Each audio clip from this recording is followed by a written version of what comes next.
जिस रोड पे आप चल कर आए ये तो थोड़ा पक्का रोड है, थोड़ा बहतर कमरे की हमारे गाँव सलाब में लगती है, तो सर ये रोड का प्रॉब्लम आपने देख लिया। और हमारा गाँव जो है सबसे बड़ा गाँव है, वहाँ मिडल स्कूल है बच्चों का, वो बराए मेहरबानी आप शफकत कर दें, उसको हाई का दर्जा दिलवा दें। और बच्ची मिडल स्कूल है वो प्राइमरी है, उसको मिडल का दर्जा दिलवा दें। चलिए कमिश्नर साहब देखती हैं, आप उनसे बात कर लें, वो इंशाल्लाह ताला देख लेते हैं। हाँ जी जियो न्यूज़ सर, आपका ताल्लुक से और आज में पहली दफ़ा आपसे बात करने का मौका मिल रहा है। तो यहाँ जंग का जब भी जिक्र आता है तो इसके साथ पसमानगी भी ज़रूर उसका भी जिक्र आता है। तो अभी जो आप कर सकते हैं वो आप कर सकेंगे, लेकिन जो बर्निंग इशू है सीवरेज का, तो जो मोहल्ला यूसुफाबाद है, पुराना चिनियोट रोड है, सेटेलाइट टाउन है, राना कॉलोनी है, वहाँ पे सर ये सूरत हाल है कि लोग घरों में कैद हैं और एक लंबे अरसे से 2-2 फुट गलियों में पानी खड़ा है और अक्सर लोग वहाँ से नकल मकानी कर चुके हैं और जो लोग नहीं जा सकते वो बेचारे उस पानी में घिरे हुए हैं और वहाँ रहने पर मजबूर हैं।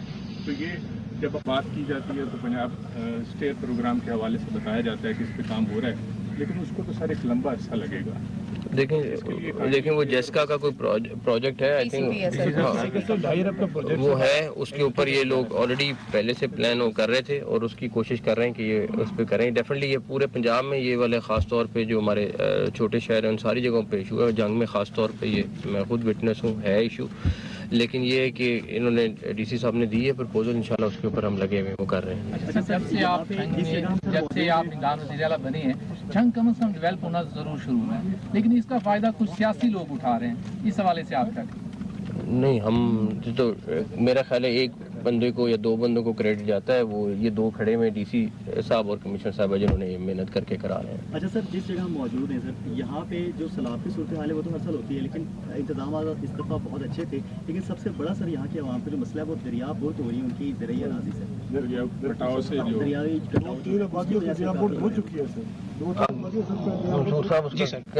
जो दरियापुर होने उसका क्या करते हैं? हाँ, वो तो एक कुदरती चीज़ है, लेकिन ये है कि उसकी कॉम्पनसेशन और अदरवाइज देखिए ना, अगर दरिया बुर्द हो रही है तो साथ साथ रिट्रीव भी हो रही है ये जगहों पे, इसीलिए फसलें काश्त थी कि ये ज़मीन उस दरिया की बेल्ट से बाहर आ गई थी। ये कुदरती फिनोमेना है। तो उसके लिए सर एक रिपोर्ट भिजवाई गई थी जिसमें वो था कि इसको रोका जा सकता है, क्योंकि काफ़ी सारी आबादी यहाँ जहाँ आप खड़े हैं इसके साथ ही सेठ नगर है और उसमें कम से कम 200-300 घर बर्बाद हो चुके हैं। बिल्कुल सर वो सेठ नगर ये जो भी आपने सर डायरेक्शन दी है कि इसको प्रॉपर्ली हम मॉनिटर करेंगे, ये कर सेठ नगर वाला ये कमिश्नर साहब और डीसी साहब उसका कर रहे हैं, ये लगे हुए। हम आपके ये मेरा मतलब रात में कसूर गया हुआ था, बट प्रैक्टिकली वहाँ पे भी चंद देहात में पानी आया, लेकिन जब मुझे ये पता चला कि यहाँ पे 40 देहातों में पानी आया तो मैंने कहा नहीं, पहले यहाँ जाना ज़रूरी है, बिकॉज डेफिनेटली। और अल्लाह का शुक्र है इरिगेशन डिपार्टमेंट ने, सब ने, कमिश्नर डीसी सारों ने बड़ा अच्छा अरेंजमेंट किया हुआ है। बाकी अल्लाह ताला की तरफ से ये चीज़ होती है, बस इंसान अपनी कोशिश कर सकता है और हम पूरी, ये हमें पता है कि जितनी ये टीम यहाँ पे खड़ी है पूरी कोशिश करें, बस इंशाल्लाह ताला पूरी कोशिश करेंगे। आपकी डीसी साहब का भी खासा फोकस रहा है, उसके बावजूद आपके लेवल की चीज़ें हमारे डीएचपी अस्पताल में जो इमरजेंसी वार्ड है या उसके दीगर जो पीड्स वार्ड है वहाँ पे बहुत अब तक बेफिक्र हो जाए, इंशाल्लाह बेहतर हो जाएगा। हॉस्पिटल्स में हमारा ख़ास फोकस है और जितना भी हमारे पास टाइम है हमारी कोशिश है कि 5% की बेहतरी कर दें, लेकिन कर दें। पीड्स में एक बेड पे 5-5 बच्चे होते हैं। उसमें देखें मेरी देखें उसमें 2 चीज़ें हैं।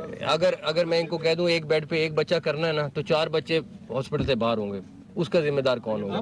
ये तो बेड बढ़ाए जा सकते हैं, चीज़ें की जा सकती हैं, लेकिन लिमिटेड डॉक्टर हैं। मैं तो इसका क्रेडिट डॉक्टर्स को देता हूँ कि जो मर्जी कहें, वो कम से कम उनके पास रिसोर्स तो एक बच्चे का है, लेकिन